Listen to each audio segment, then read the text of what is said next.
I'm dishing with musicians. I'm dishing with musicians. A talk show about history.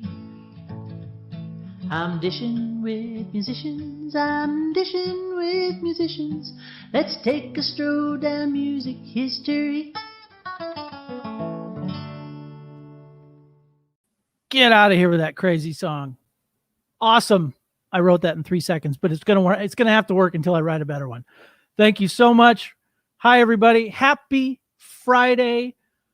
This has been the craziest week ever, and I feel it. And it was so great. I took a day today and got a breath of fresh air out on the Nebraska prairie and took some time for myself. It was much needed. But here we are. I'm going to wait for a few of you to jump on board, and you can comment. This is an interactive show.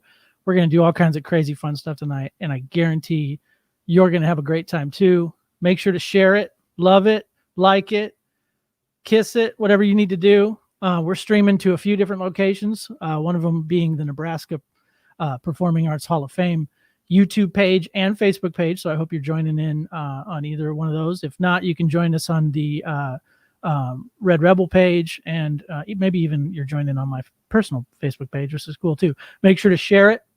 This is going to be so cool. I'm coining her the Princess of Rockabilly. I don't know if that's been done, but if not, I get all the credit for that because I truly think she is.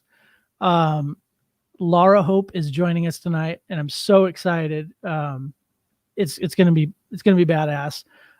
We have a special guest, Matt the Knife Goldpaugh is in the house.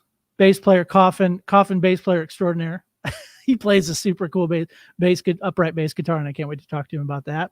So this is pretty awesome. If you don't know what the Nebraska Performing Arts Hall of Fame is, do your due diligence, please. I think you're going to love it because we're doing all kinds of fun, crazy, cool stuff.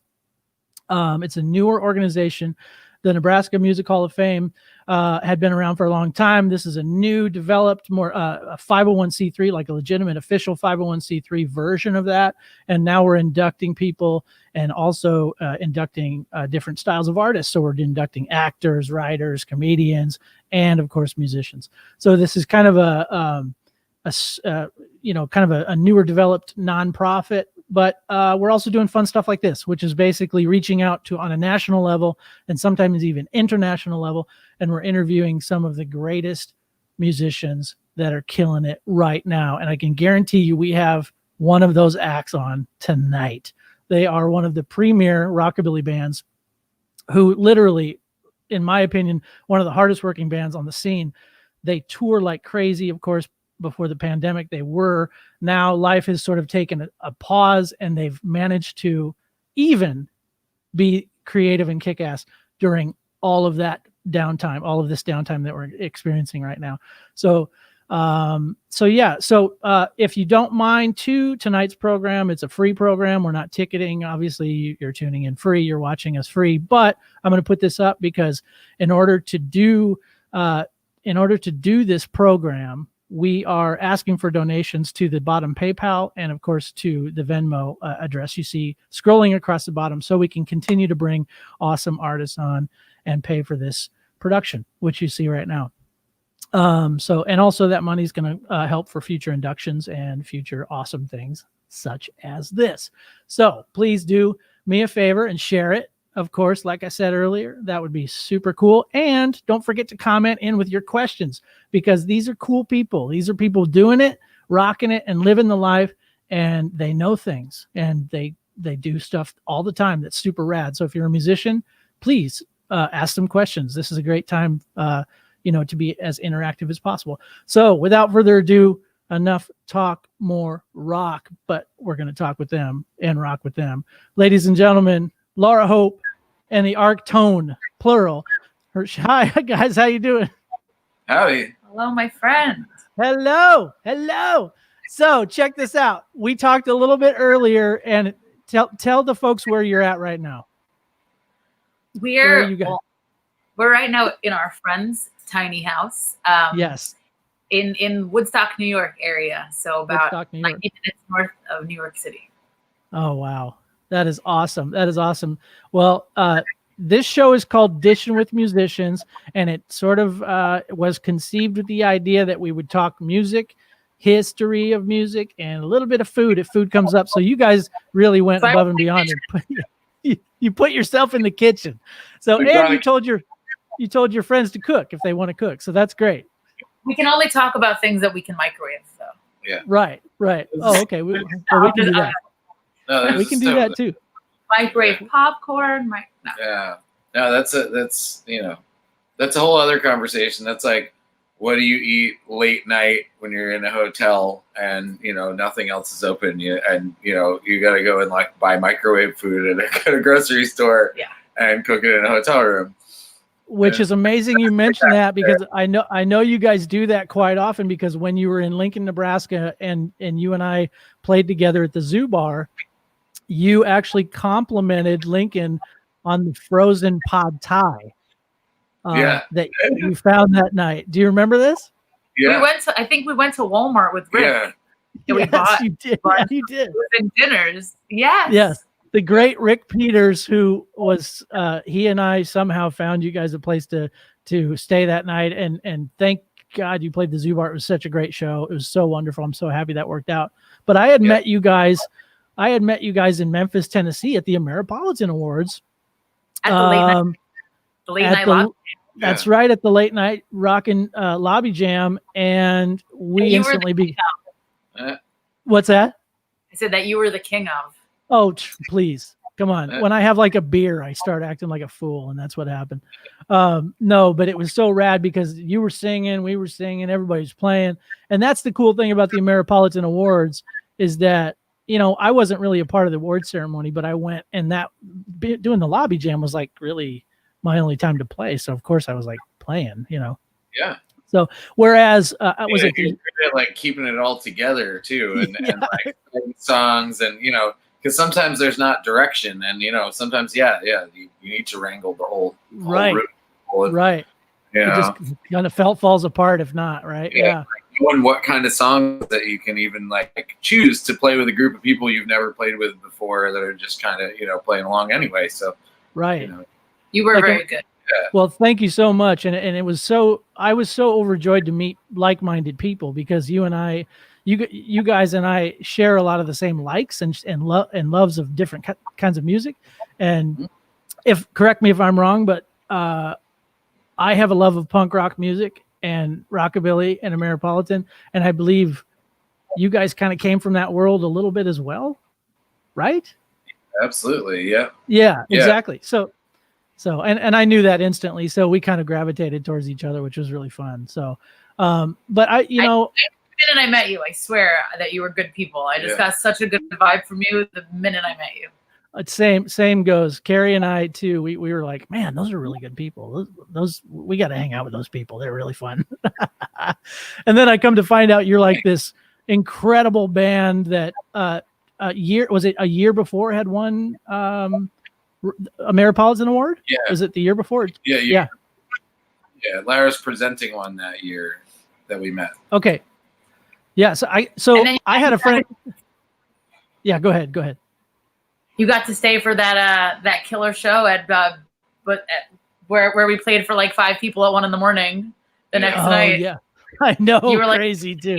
Stuck around out late. Oh man, yeah, I wasn't about to leave that. That was kick ass. And you guys got screwed on the billing on that. I'm gonna say it right now, because some of the earlier bands were kind of junk, and you guys should have played to the crowd, but the crowd weeded out. It's kind of bullshit, but whatever. Well, it was on like right after Rosie Flores too, so it was just like who did after Rosie Flores at midnight, Yeah.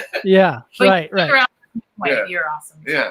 But you guys still killed it, though. I mean, it was like, I don't care if people left. It was still badass. But awesome. Well, thank you so much for coming on this program tonight. I know it's a little, the pandemic obviously has had an effect on all of us, and I've become this sort of like, Dick Cavett type character interviewing people, and I love it. I just really love it. And I can invite all these great bands and my friends on and really kind of pick your brain. You've been one of the acts that literally have inspired me to get off my can and do stuff, because And I'm a busy guy. I'm doing a lot of stuff, but seriously, you guys are 24/7 just crushing it with Matt's artwork and Lara's original songs coming out. I mean, it's just insane how much stuff you guys you released a record during the pandemic called Songs in the Key of Quarantine. Now, let's talk a little bit about this, but I do want to jump back in time and kind of talk a little bit about the beginning versions of you guys. But tell us about this new album you released. We've had a duo as a side project kind of a thing for years, for like 7-8 years now. We've been doing it, and it's just so we could always like stay busy, take more gigs, play at smaller places. Play when we didn't have other musicians with us. So we decided to do that, and we've been doing that on and off for years, and then we were locked down, and we wrote some songs about it, and we didn't learned how to record them on our own. Yeah, we didn't see our bandmates for months, and we weren't gigging at all, and we had all this time on our hands, and it started.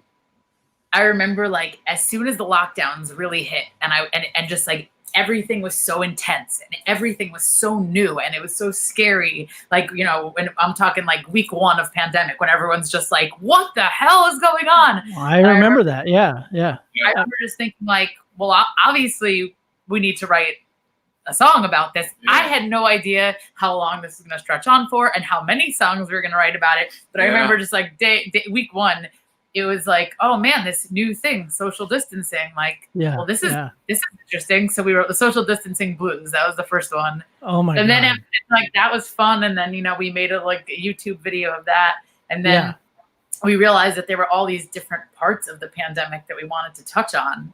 Right. Like the missing your family part, the being stuck at home part, the being bored part, So it kind of turned into, a 7-song EP, and we learned how to record ourselves using GarageBand in our garage. Yeah. No way. That's perfect. Yeah. I got to say, one of my favorite pandemic songs, and I've heard a few from different bands, and of course, a lot of people have been inspired by the pandemic, but I want to try to read this because this is one of my favorite beginnings of any song I've heard during the pandemic. She sings, I picked a bad time to quit drinking, which you did. You quit drinking recently. I picked a bad time to quit drinking. What the hell was I thinking? I picked a bad time to quit drinking because the world has been postponed. And then goes on one more time. I picked a bad time to quit drinking. Missed the sound of bottles clinking. I fear my ship's already sinking, so I might as well get stoned. That is like... Dude, I don't even know. That's crazy good. It's crazy good. I mean, some of the songs that you guys put out during that, I was like, no way. That is so well written. I mean, sweet. Are these all original? They're all original songs, right? Do you guys co-write who writes most of the songs? I usually do most of the beginning writing part, and I usually get like the skeleton and the lyrics done, right. And then I bring Matt, and then Matt usually will then throw his ideas into it and finish it up that way. That is whatever you're doing is really working. I mean, it's really great, and the chemistry's there, and man, I just really, I don't know if maybe I can play a little bit of that for people because I don't know. I just let me see if I can pull this off. Because I discovered, okay, here it is, and it's on. I'm going to play the YouTube version if you don't mind, just so I can. Yeah. So check this out. Check this out, everybody.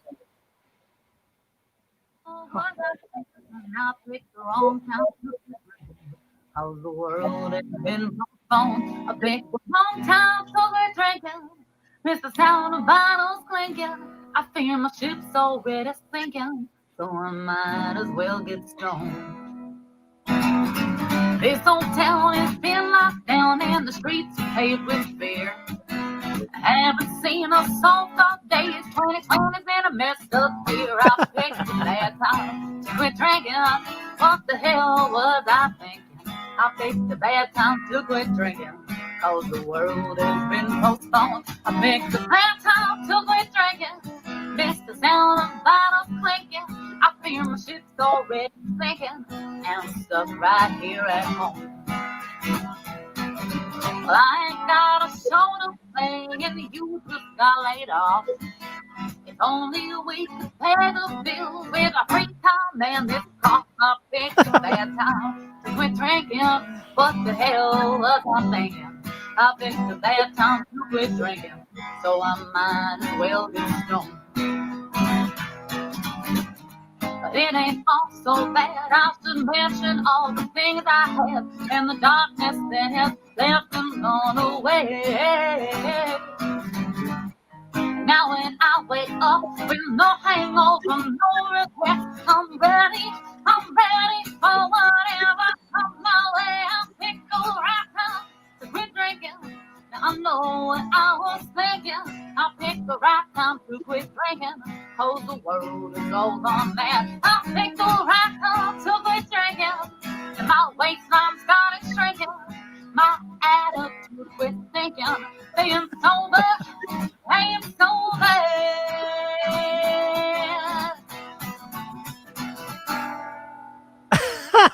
Yes.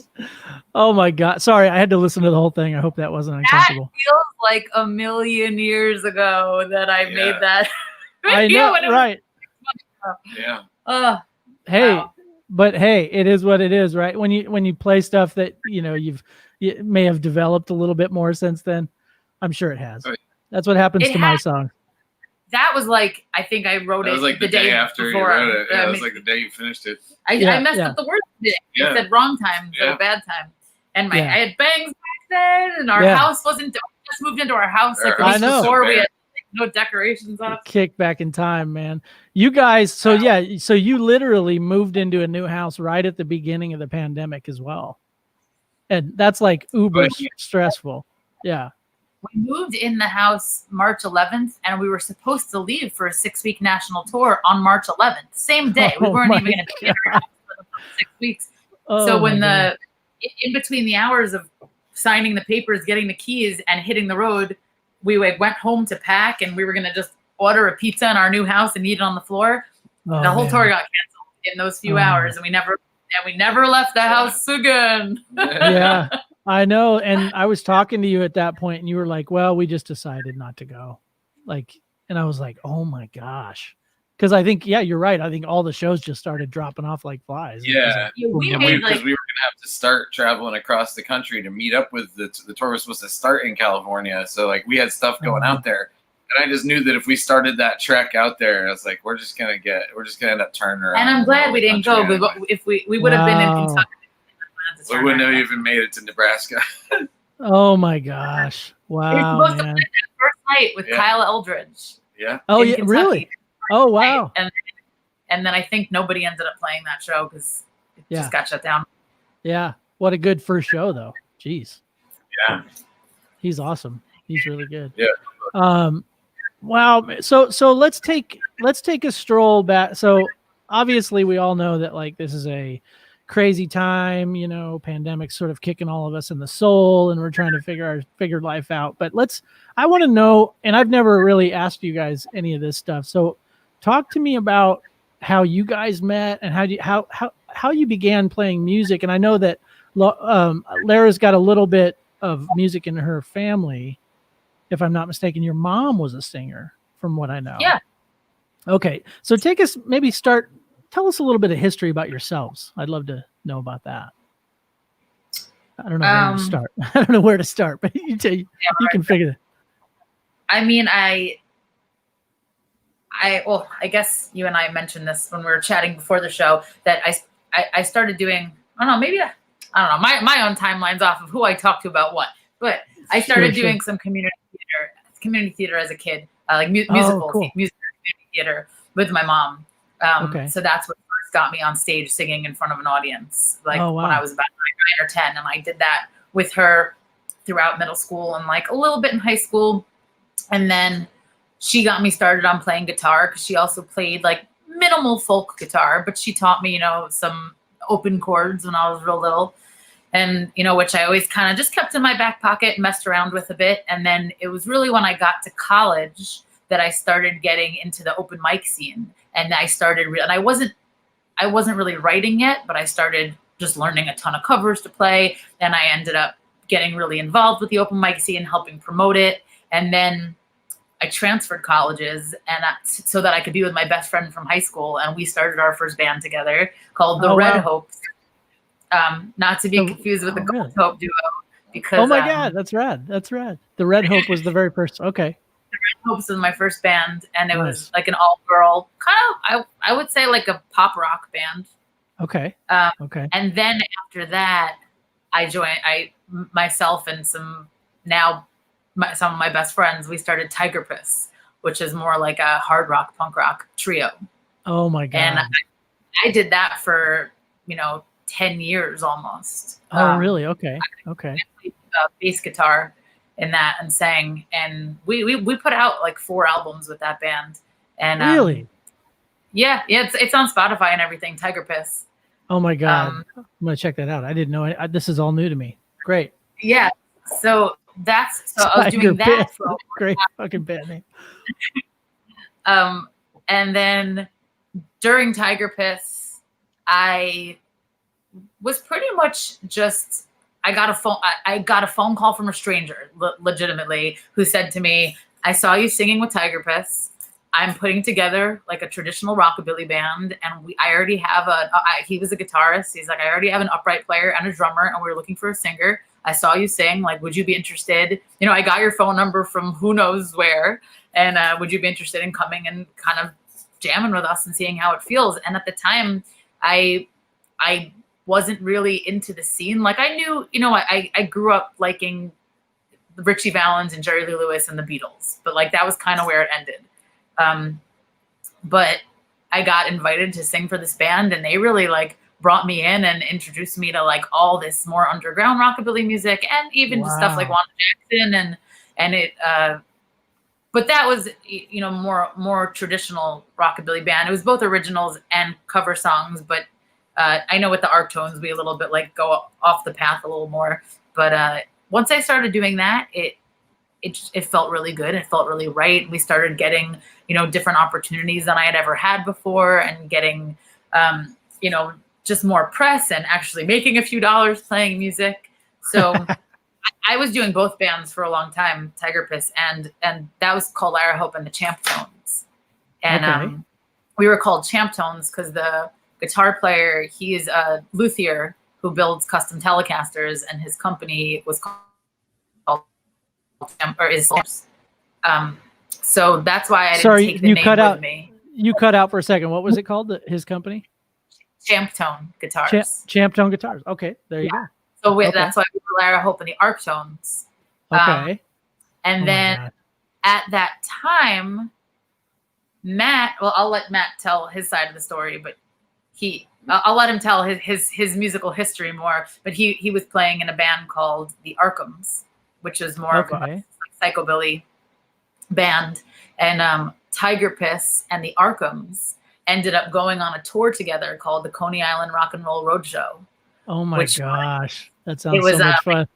2 bands plus burlesque dancers and a sideshow, a group of sideshow performers and an MC. So it was like 11 lunatics in one van together going around the country doing this like variety show. Wow. Yeah. And I mean, like, if we could have gotten like a lot more press for it or something, like it would have like taken off. But it was, it was super fun. But yeah, we played to, we could only do so many of them. We could only do so many of them.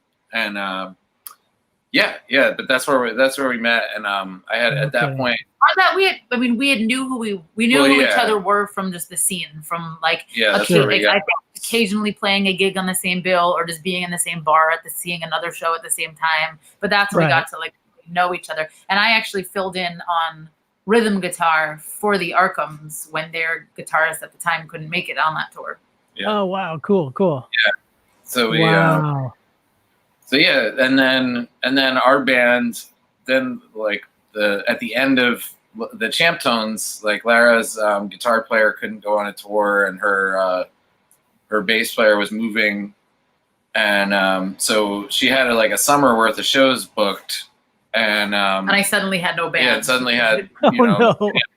So my band, the Ark-tones, we just backed her up for a bunch of shows that year. So that's how we sort of became Lara Hope and the Champ-tones. Or the Ark-tones. Or I mean, yeah, Lara Hope and the Ark-tones rather. Because they were the Ark-tones backing me up. Sure, makes sense. Yeah. Okay. Champ-tones. Well, that And the answers name my. is stuck. Yeah, that answers my question. I was going to ask where that name came from. It makes sense now. Yeah. Just Trying to in keep some mashup. brand recognition, but not like for what, like 40 people. Yeah, sure. Wow. So it all started with kind of like a a burlesque variety show kind of thing, a traveling variety show. That is so awesome. Wow. That is super cool. So Yeah, Matt, so Matt kind of came from that punk rock sort of element too. Is that right? You kind of Yeah. I mean, like when I was when I was a teenager, and I grew up in the area that we live now, which is like 2 hours north of New York City. But I used to go to a lot of like punk shows, hardcore shows, metal shows, and stuff like that growing up, and then always going to New York City and going to stuff down there. And then eventually I lived there for like 10 years and started playing a lot, like right after college.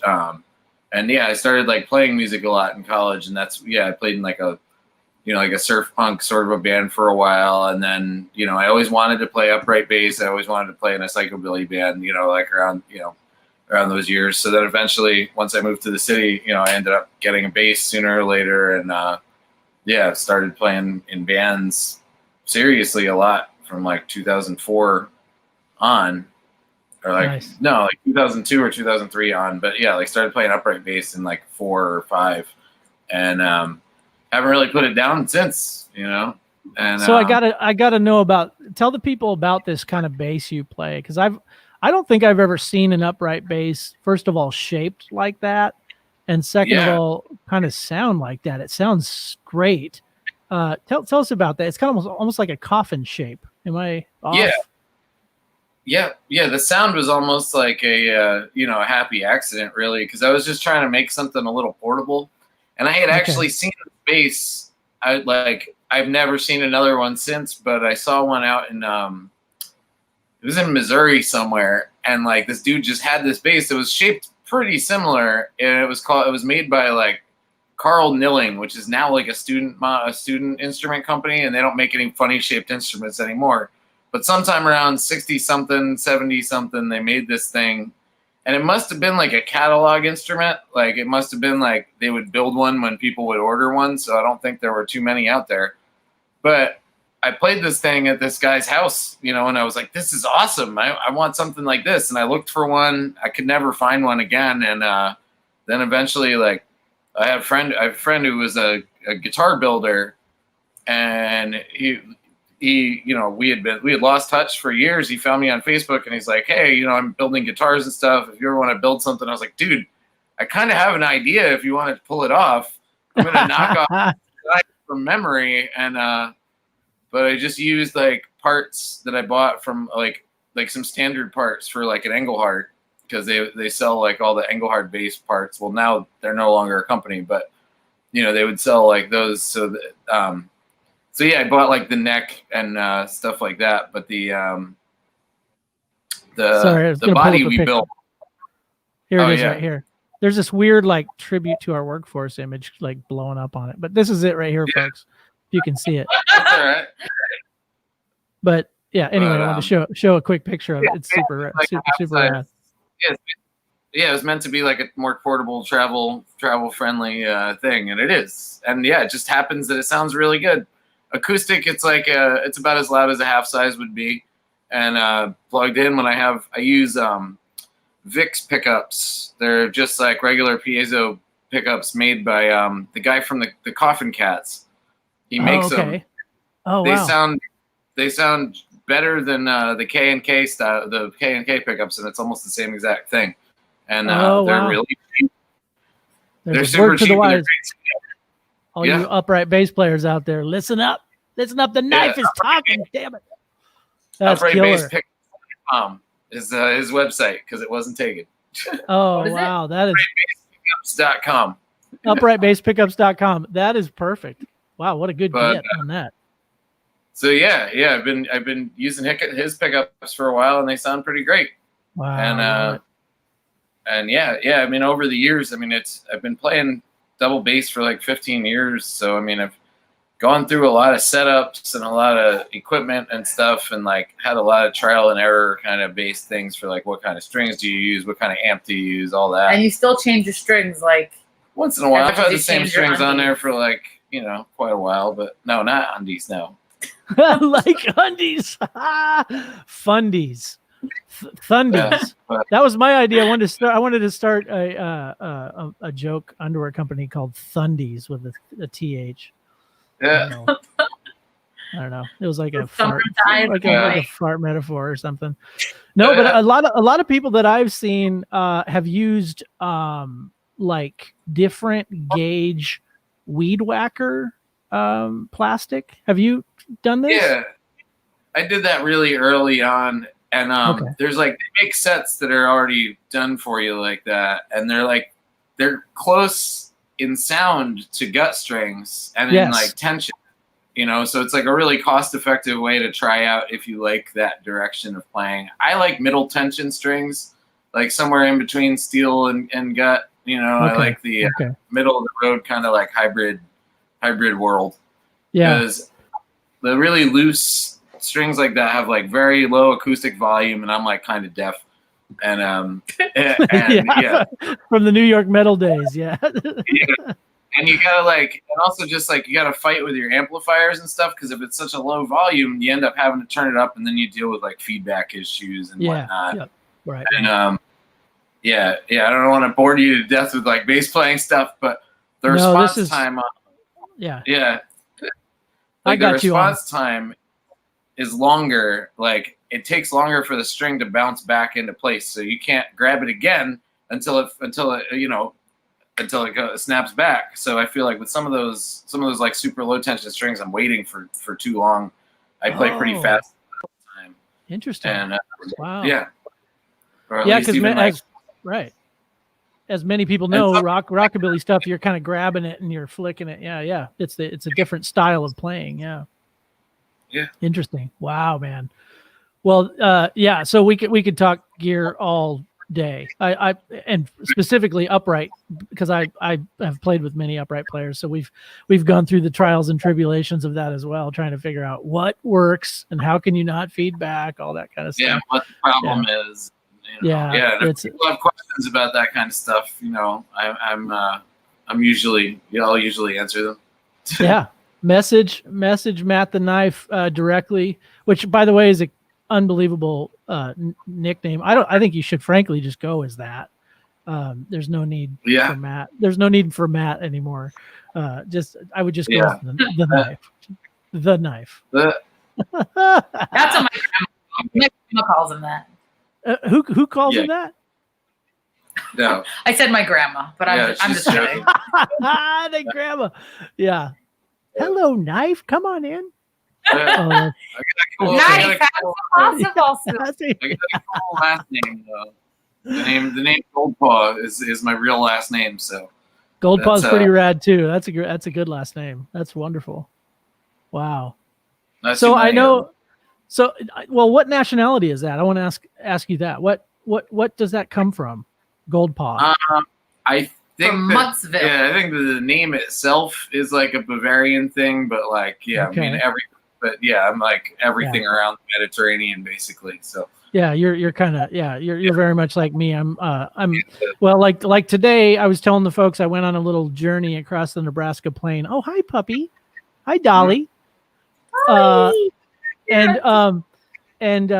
So we went and visited some Czechoslovakian roots, but I'm a little Czech and a little Irish and a little English, so I got a little bit of, and then a slight German too. So I'm like the four American immigrant blend, it's like the early American immigrant blend.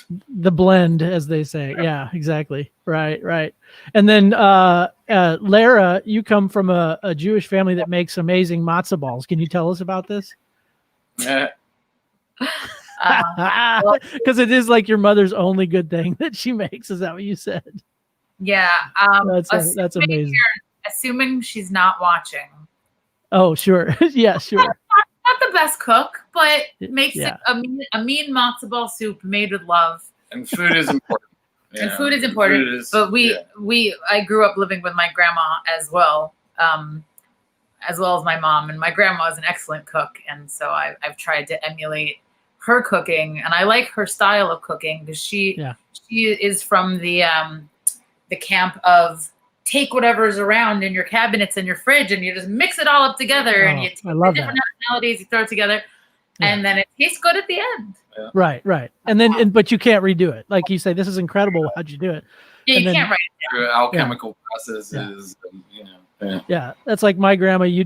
Nobody to this day knows anything about her cooking because it was all just like a mishmash of stuff she thought would be good, but it was all like she made something called gamace, and gamace was essentially mashed potatoes and gravy with sauerkraut. So sauerkraut on top of mashed potatoes and gravy, and it was all kind of mixed together. And nobody quite knows the seasonings and how much butter and what else is with, how'd she make her gravy? Nobody knows, but it was all just killer. It was wonderful.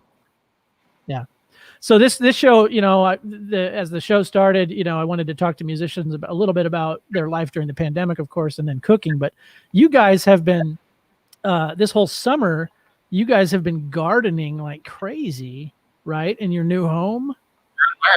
We're learning. Yeah. I mean, us 40% of America too, but right. Yeah, no doubt. Doing the victory gardens. I always wanted to garden, but we lived I lived in apartments for the past decade plus. Yeah. We were always on tour, so you're always on the road. Yeah, sure. And now we had the space and the time. So, and my friend lent me a book to learn about the square foot gardening method. And I mean, I still have so much to learn, but I gotta say, like, I really enjoyed gardening this summer on so many different levels. It was like spiritually good. It was just like very meditative.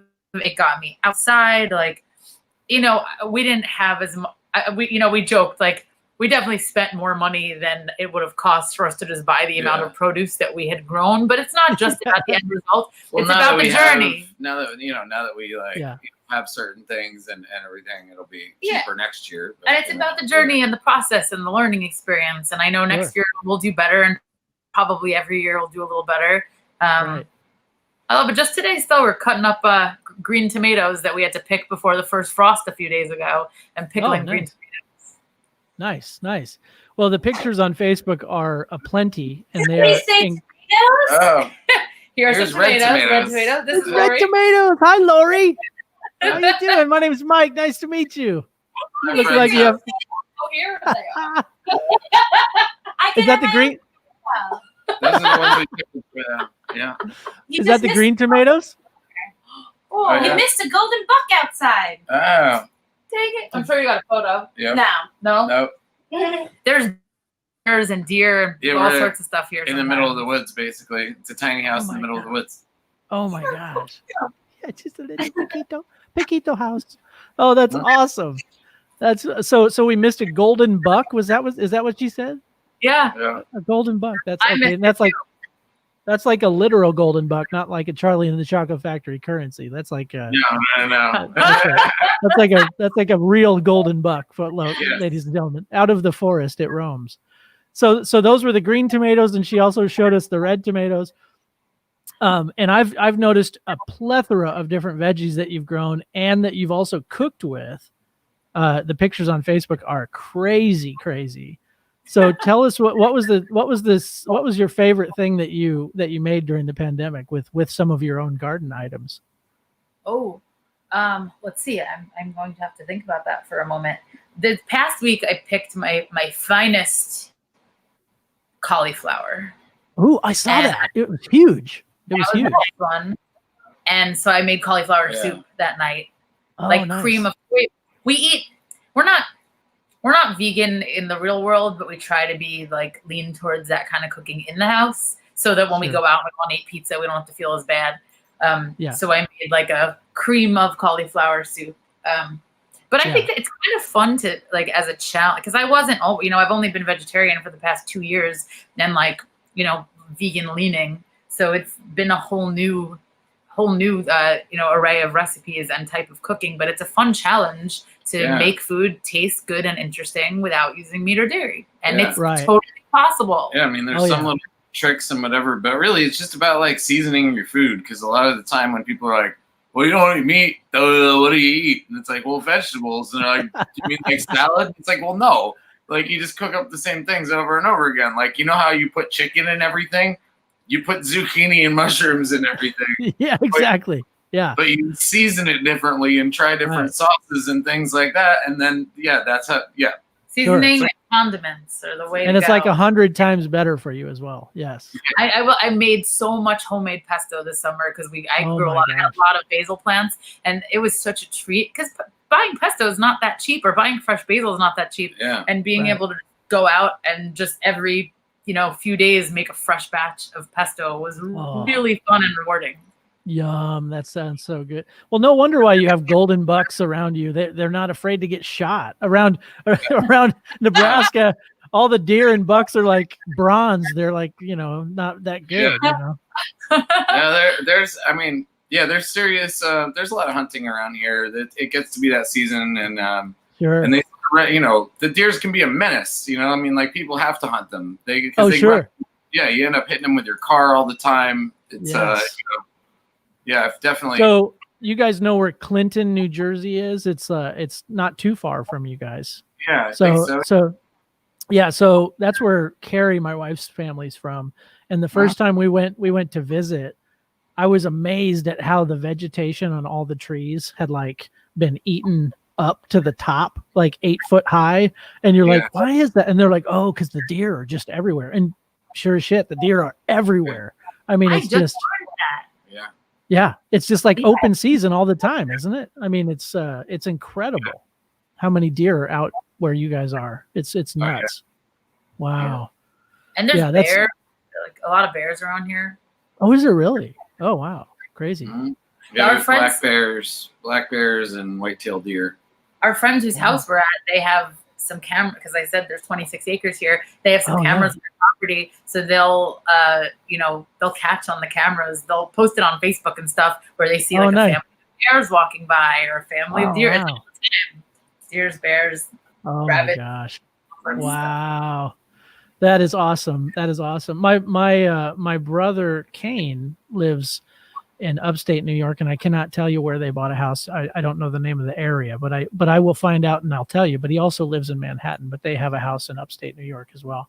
Cool. And he posts pictures all the time of it, and it's this gorgeous like V-shaped house, and they're like designer people, so they were in this really fancy schmancy design magazine with their new house, and I was all jealous. Yeah, they work for Jonathan Adler. It's like this real hoity-toity little knick-knack designer guy.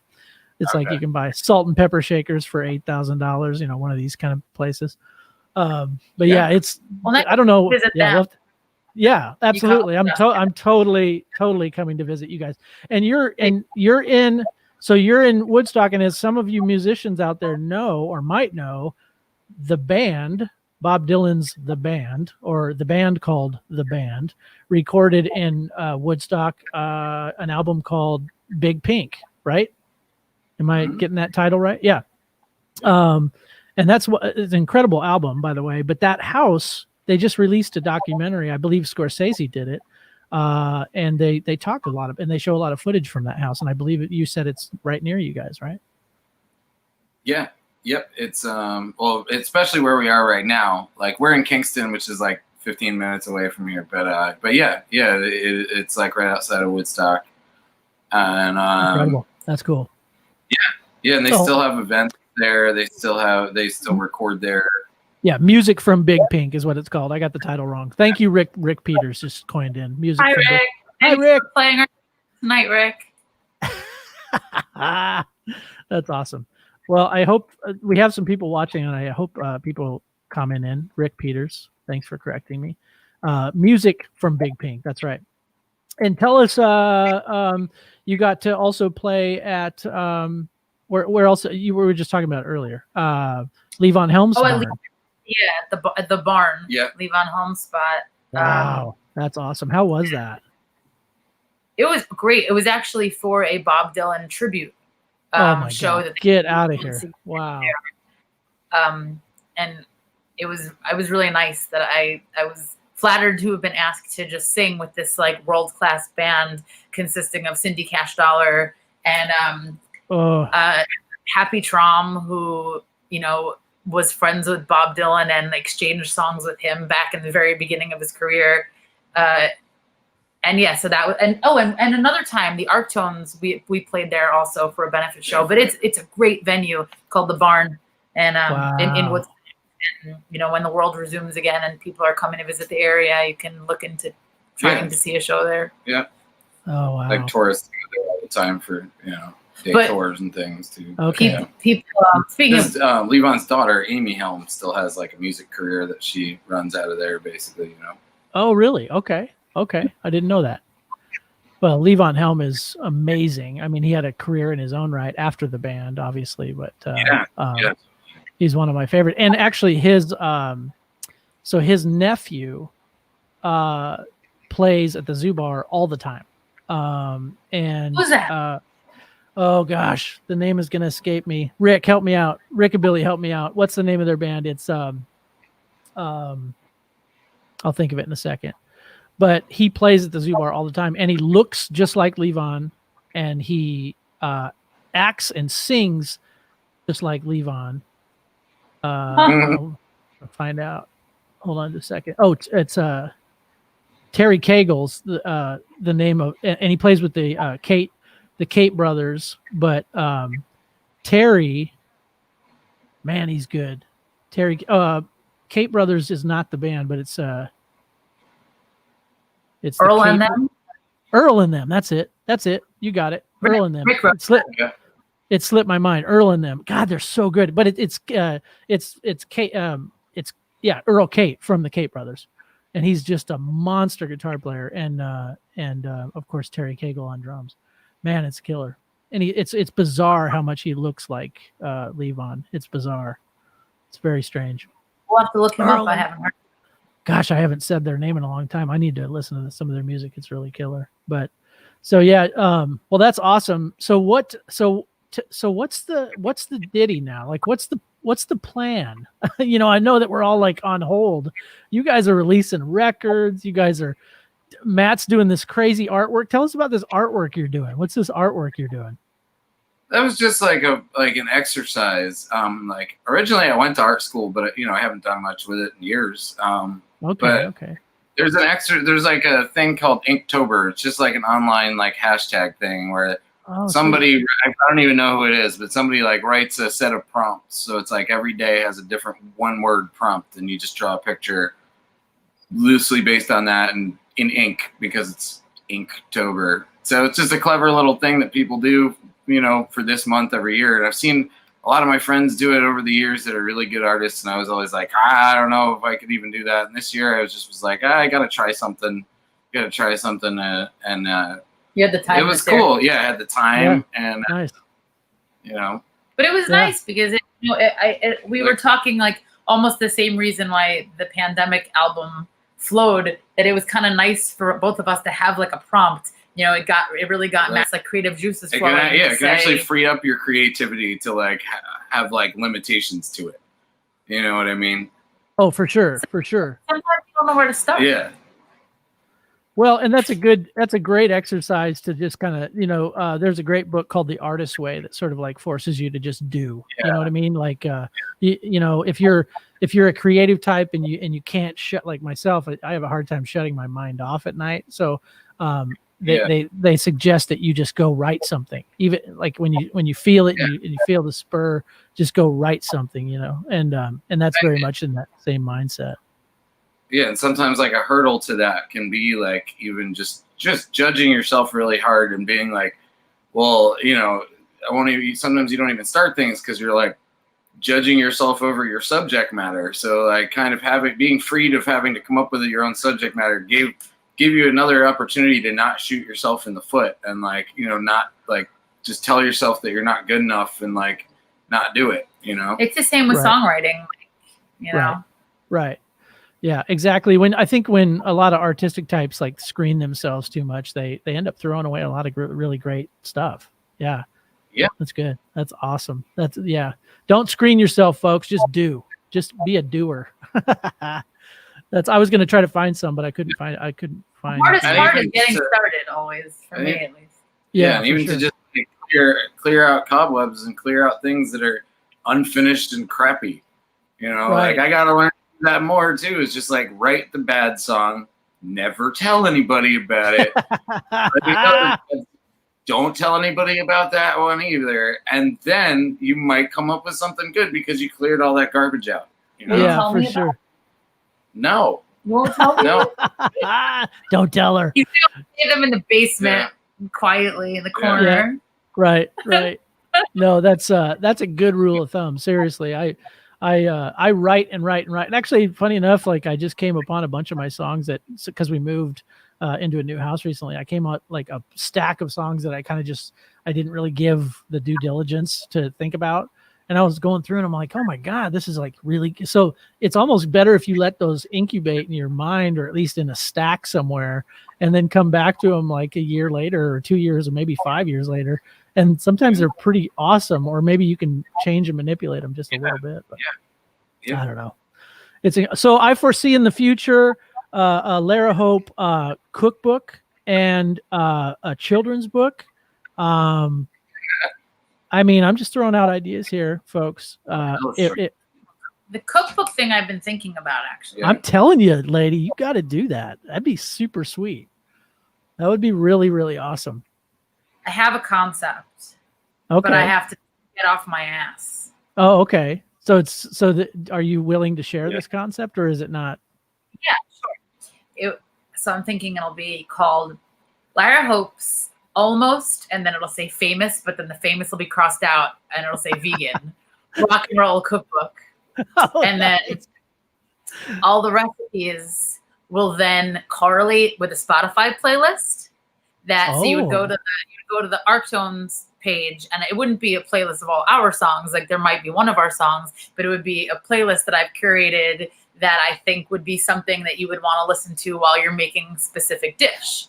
So while you're making the stuffed peppers, you go to the Spotify playlist called Stuffed Peppers from the Ark-tones page, and maybe you'll be introduced to some music you like while you cook this meal. I don't think anyone's done that. I mean, not that I know of. That's pretty awesome. So, and you listen to the playlist while you're making the dish. When you're dishing, of all the bands that you're dishing with musicians. You're dishing with yourself. Before we get back here, she just crawled by, so she didn't have to be in the video. She just crawled under the nice.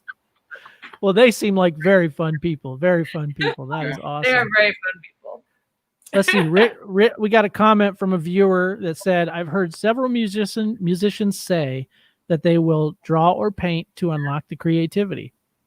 I just read a Jimmy Vaughn interview where he uses drawing to unlock creativity. Hey, that's pretty rad. Yeah. I think that totally works. Yeah, sometimes for me, I just like to improvise and see where my mind takes me. And funny enough, so I got to tell, I won't make this about me, but I want to tell you this funny story. Somebody asked me to come and play for a preschool class, not too far recently, maybe a few years ago. And I was, I have the ability to sort of like write music on the spot, like, and I've never really shown it off, but I showed up at this preschool class, and the kid, and I said, okay, little Jimmy, tell me something about yourself. And he'd go, I like Superman. And I was like, oh, cool. So tell me about something that happened at your house this week. My dad bought a new lawnmower. And so I would take the Superman and the lawnmower and like write a song about it on the spot, like a little 30-second vignette. Yeah. And it worked. And the kid just lost his mind, like literally lost his shit. And I was like, whoa, that was so twisted. Now I'm going to try that on adults. And so like a few weeks later, I went and did a show at this little coffee house called the Crescent Moon here in Lincoln. And what I did was I had the people in the crowd fill out a little form. I wanted their name and I wanted something crazy that happened to them in the last week. And then from the hat, I would draw their name that also had their email address. So I recorded it and then I would email them the song after the show.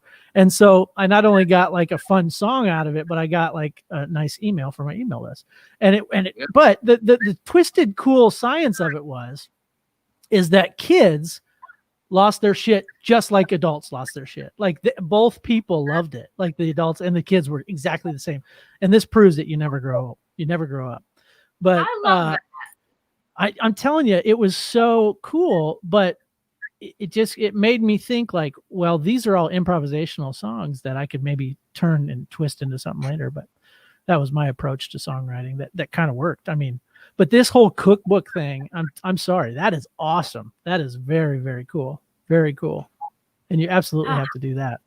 I've got to say though, I've felt like less than motivated throughout the past pandemic time. Yeah, sure. I know it's kind of an up and down for me, right?